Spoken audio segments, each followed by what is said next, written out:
ஆன்மீக வாழ்க்கை அல்லது ஆவிக்குரிய வாழ்க்கையிலே சோர்வு என்பதை நம்முடைய வாழ்க்கையிலே கொண்டு வருகிறவன் சாத்தான். அந்த சோர்வை அவனே நம் மீது போடுகிறான். சாத்தானிடத்தில் இருக்கக்கூடிய வலுவான ஆயுதம் என்னவென்றால் இந்த சோர்வு என்கிற இந்த ஆயுதம். இந்த ஆயுதம் என்ன செய்யும்?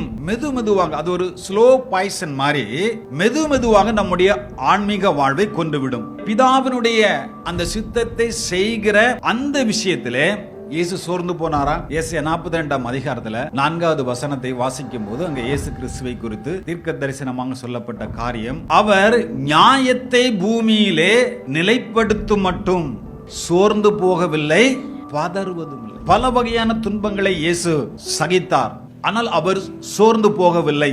கிறிஸ்துவை பின்பற்றி வாழ்கிற உங்களுக்கும் எனக்கும் பல வகையான துன்பங்கள் உண்டு. நாம் எப்படியாக இருக்கிறோம்?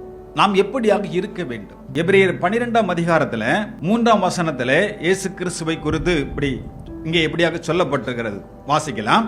ஆகையால் நீங்கள் இளைப்புள்ளவர்களாய், நீங்கள் அவரை பின்பற்றி வருகிற நீங்கள் இளைப்புள்ளவர்களாய், சோர்ந்து போகாதீங்க, நீங்கள் இளைப்பாறுதலை அடையும்படியாக இளைப்புள்ளவர்களாய், உங்கள் ஆத்துமாக்களில் சோர்ந்து போகாதபடிக்கு, உங்கள் ஆத்துமாக்கள் நீங்க என்ன செய்யாதீங்க?